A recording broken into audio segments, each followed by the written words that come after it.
Hello everyone, this is Vikasa Chhatrapati Sambhajinagar. My name is Govind Mandani and I am the Vice Chairman of Vikasa CSM.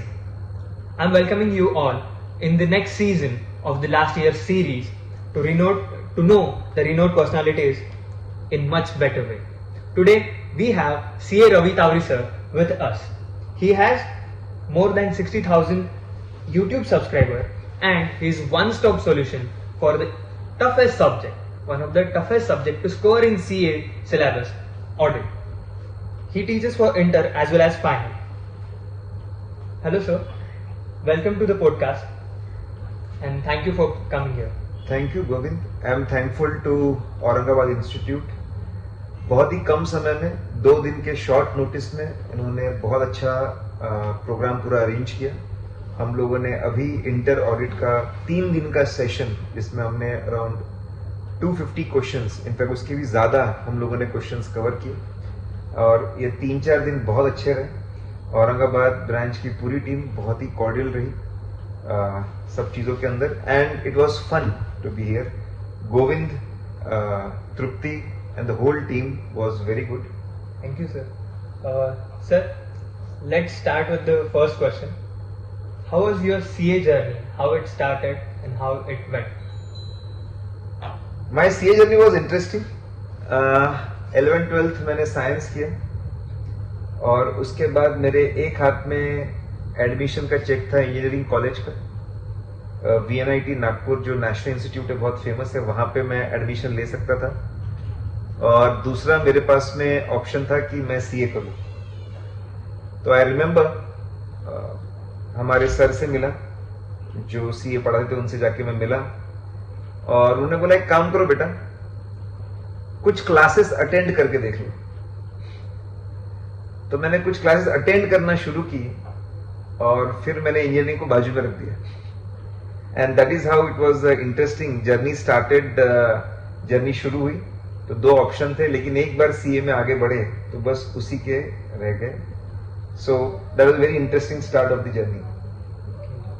And इसके बाद में then क्योंकि science stream से तो हमेशा थोड़े डरे डरे रहते थे और मुझे लगता है कि वो डर अच्छा था. इस वजह से CA P1 एग्जाम हुआ करती थी जो भी CA फाउंडेशन है. तो I was amongst the district toppers then, Nagpur district. Then we went for intermediate जो P2 बोला करते थे. आई रिमेम्बर हमारे टाइम पे एग्जाम प्रीपोन हो गई थी. प्रीपोन मतलब इंस्टीट्यूट ने ऑप्शन दिया था, कोर्स चेंज हुआ था और ऑप्शन दिया था कि आप जल्दी एग्जाम देना चाहो दे दो. तो हमने बोला कि यार इंटर तो एक बार में होंगे नहीं, तो जल्दी एग्जाम दे देते हैं, बोनस अटेम्प्ट है. ये सोच के हमने एग्जाम दी. हम टेंशन फ्री थे और ऐसा हो गया कि उसमें रैंक आ गया. ठीक है, तो प्रीपोन हो गई एग्जाम, टेंशन फ्री होकर हमने एग्जाम दी, उसमें रैंक है. इससे ये समझ में आता है कि जितना आप टेंशन फ्री होके एग्जाम्स दोगे उतना परफॉर्मेंस निखरता है. And then I did my articleship from private house Mumbai. I was in RVG hostel. I did my CFA के 2 लेवल क्लियर किए मैंने आर्टिकलशिप के, CFA USA. Then cleared my finals.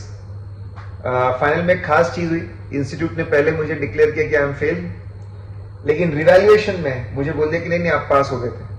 तो कोई गिला शिकवा नहीं था, बोला तुमने बोल दिया मैं पास हो गया हूं, उतना काफी है. मेरे लिए तुम काफी हो. डेफिनेटली पास होने के बाद मैंने कुछ नहीं किया कि भाई पास हो गए, उतना काफी है. Sir, as we were discussing yesterday with final students, you were saying something about emotional intelligence. Yeah. Would you please recreate or retell that story? हम लोग इंटर के सेशन के बाद फाइनल के बच्चों के साथ में काफी इंटरेक्ट कर रहे थे. ऐसा देखने को मिलता है कि बहुत सारे बच्चे हंसते खेलते पास हो जाते हैं और कुछ बच्चे इतना एफर्ट लगाते हैं और बहुत ज्यादा एफर्ट लगाने के बाद में भी रिजल्ट नहीं निकलता है. मुझे लगता है कि वो जो एक्स फैक्टर है वो इमोशनल इंटेलिजेंस का होता है. जो बच्चे इमोशनली इंटेलिजेंट है, स्मार्ट है, उसमें मैं क्या अलग देखता हूं मैं आपको बताता हूं. सबसे पहले दीज गाइज ये बहुत ज्यादा कैलकुलेटिव नहीं, फील पे चलते कि यार धीरे धीरे पढ़ाई शुरू करेंगे, रिदम में आएंगे और फिर स्पीड पकड़ेंगे। ये लोग अगर उनका पढ़ाई का मन नहीं करता ना जिस दिन, तो बराबर उनको पता होता है कि आज मुझे ब्रेक चाहिए, मुझे पता है कि मैं आधे घंटे में ये करूंगा तो मेरा रिफ्रेश हो जाऊंगा मैं।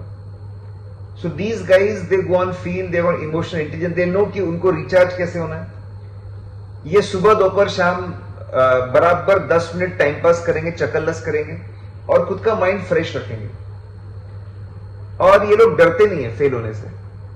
मेजोरिटी बच्चों से मैं बात करता हूं सीए के, तो बहुत डरते हैं फेल होने से। सर ऐसे कैसे बोल रहे हैं आप, मैं फेल हो जाऊं तो? नहीं, मैं ये नहीं बोल रहा फेल हो, लेकिन तू डर मत। ये लोग डरते नहीं है। And then they are always hopeful कि यार हो जाएगा, इतना कर लूंगा पहले, फिर उतना कर लूंगा, हो जाएगा। क्योंकि वो इतने होपफुल होते हैं, उनकी एनर्जी लेवल, एफिशिएंसी काफी अच्छी होती है और अच्छा परफॉर्म करते हैं। तो मैं बच्चों को बोलूंगा, इतने घंटे में, इतने मिनट में ऐसा करना, खुद पे बहुत ज्यादा प्रेशर ना डाले, इमोशनली इंटेलिजेंट रहे, दिमाग ठंडा रखे और आगे बढ़े। So it's very important if you want to clear exams with more efficiency, आप खुद के ऊपर प्रेशर को ना आने दें। यही फर्क है कि 10th-12th में जब होपफुल थे, हम सोचते अच्छा हो सकता है, तो हम सुबह 4 बजे भी उठ के पढ़ते थे। फाइनल में, इंटर फाइनल में आते आते जोश खत्म हो जाता है, क्योंकि हम सोचते हैं कि यार पिछले बार फेल हुआ था, वैसा हो गया। तो सबसे बड़ा फर्क यह है कि हम अब होपफुल नहीं, हम होपलेस फील कर रहे हैं। तो बी होपफुल, थिंक कि अच्छा हो सकता है, and everything will be fine. That was really great, sir. और I just wanted to tell you, I would like to tell you everyone that sir को किसी ने पूछा फाइनल के पेपर के पहले कि यार पढ़ाई कैसे करनी है, तो सर ने अरे मैंने फॉर्मूला क्रैक कर लिया, इट्स वेरी सिंपल, अपनी नेक 30 डिग्री रखो और जो पढ़ना है पढ़ो, सब याद है। It was a fun, it was a joke to make everyone like कि जिस एनवायरमेंट में सर और सर के फ्रेंड्स कलीग्स थे, वो सब इमीडिएटली लाइट हो गए कि ये क्या बोल रहा है, क्या नहीं बोल रहा है। सर ने ये भी बोला कि 15 मिनट वो सिर्फ उस कैंपस में भाग रहे थे कॉलेज में, सब बच्चे सर के पीछे कि कुछ भी बोल रहे थे, सारा फ्रस्ट्रेशन निकालते हैं इसको। But that's how you keep yourself as well as your surrounding light, and this is really important, and thank you for that sir, कि इमोशनल इंटेलिजेंस कैसे संभालना। Sir my next question is, what is the one thing which keeps you going? What is the one thing which keeps me going? Okay. शायद कभी आप लोग भी खुद से सवाल पूछोगे, what is the ultimate purpose of life? तो मुझे ऐसा लगता है कि अब मैं जिस प्रोफेशन में हूँ, my ultimate purpose is to inspire students to do better, impart them knowledge, और उनको इस कैपेबल बनाऊं, एग्जाम्स, प्रैक्टिकल लाइफ, अपना फ्यूचर, इन सब में अच्छा करें।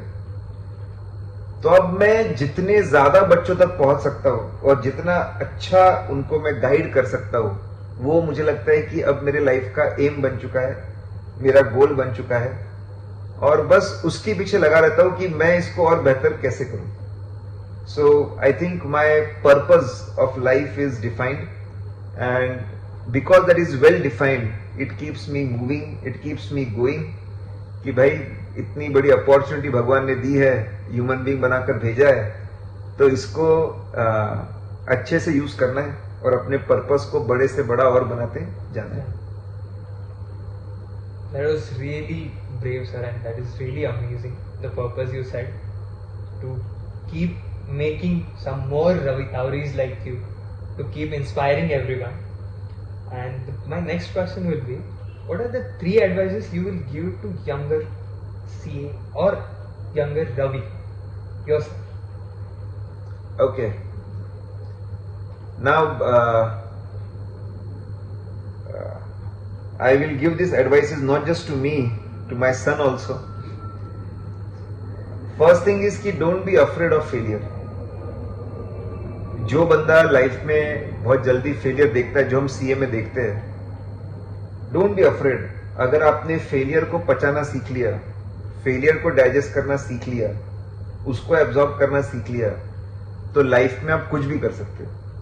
तो फेलियर से डरो मत, हो भी गए तो उसको कैसे उससे बाहर निकलना है, उसको कैसे पचाना है, ये बच्चों ने सीख लेना चाहिए, जितने जल्दी सीखे उतना अच्छा। दूसरा, अपने अर्ली लाइफ में डोंट टेक डिसीजंस जो तुमको क्विक मनी दे। मैं ऐसा भी नहीं बोल रहा कि जो तुमको 20 साल बाद पैसा दे, बट देन ऑलवेज थिंक कि तुम कैसे वैल्यूएबल बन सकते हो, तुम्हारे अंदर वो कौन सी स्किल, वो कौन सा नॉलेज, वो कौन सी इंफॉर्मेशन आ सकती है जो तुमको बहुत बड़ा बनाए। So if you are not running behind numbers, unfortunately कभी कभी सीए में हम यही सीखते हैं, एफएम में यही सीखते हैं, नंबर्स के पीछे भागो, कॉस्टिंग में यही सीखते हैं, नंबर्स के पीछे भागो, अकाउंट्स में यही सीखते हैं, नंबर्स के पीछे भागो। अगर आप किस चीज को पसंद करते हो जान ले, अपना पैशन जान ले और उसको परस्यू करे, तो मुझे लगता है कि लॉन्ग रन में आप बहुत अच्छा कर सकते हो। तो अपने पैशन और अपने वैल्यू के पीछे भागे इनिशियल इसमें, automatically everything else will fall in place. सिर्फ अगर मॉनेटरी बेनिफिट के पीछे भागोगे तो शायद दूर तक नहीं जा पाओगे, कुछ बड़ा नहीं बना पाओगे। And third thing, chill pill रहो, खुश रहो। Happy mind is the best mind. अगर आप मुस्कुरा नहीं रहे हो, एंजॉय नहीं कर रहे हो, तो you are not doing justice to this life, और आपकी काम करने की कैपेसिटी आधी से भी कम हो जाती है। It was really great, sir. I would just say second advice you gave. पहला, फेलियर Yeah. से आप दूर रहिए, और हाँ, दूसरी एडवाइस थी कि वैल्यू के Value. पीछे जागिए, वैल्यूएबल कैसे बन सकते हैं, तो उसके पीछे आगे।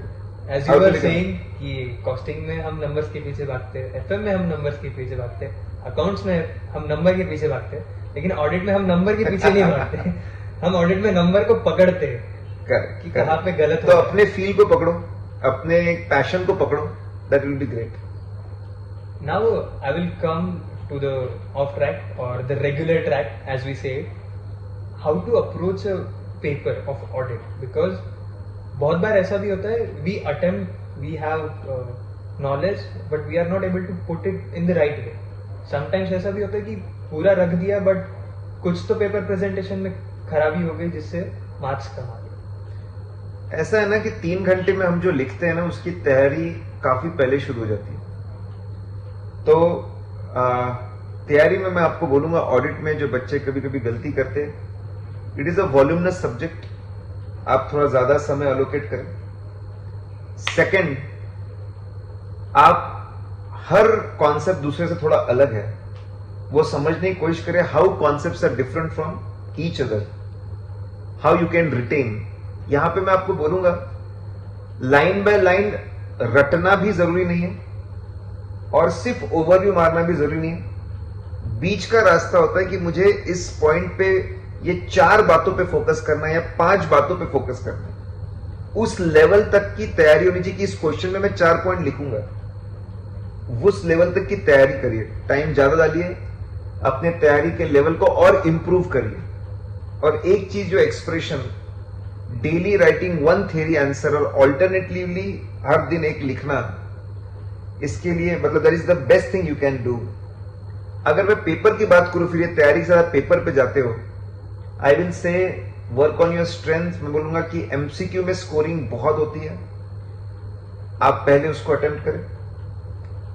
पेपर में 5 मिनट ज्यादा लो, लेकिन रैंकिंग करो कि कौन सा क्वेश्चन पहले करना चाहिए, कौन सा बाद में।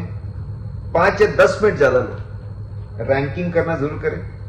लिखते वक्त अगर मैं बोलूं तो हमेशा पहले आंसर की डिजाइनिंग, एक रफ आंसर कैसा होना चाहिए बनाए। बच्चे क्या करते हैं, आधा लिखते फिर लिखने का तरीका बदल देते, कुछ और ही टारगेट कर देते। भले ही आपको 2-3 मिनट ज्यादा लगे आंसर को फ्रेम करने में, बट फ्रेम कि मैं ये पॉइंट लिखूंगा, ये पॉइंट लिखूंगा, ये पॉइंट, फिर आंसर लिखना शुरू करो।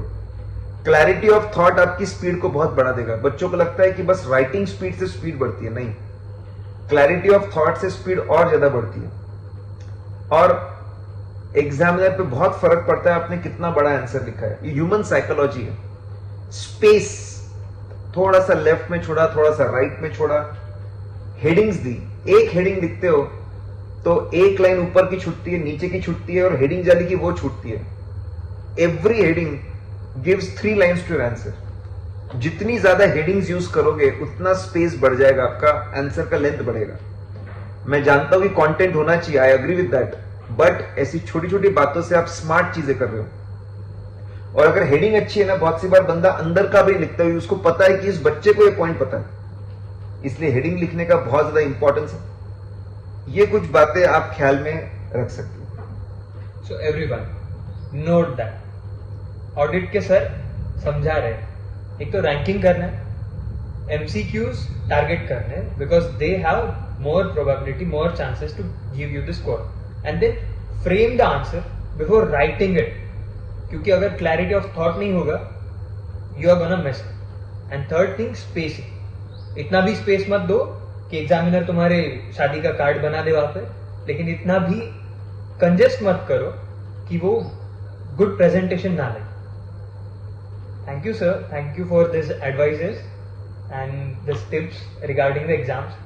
And myself, Govind, from the entire branch, I will thank you to come here and guide our children. Thank you, sir. Thank you.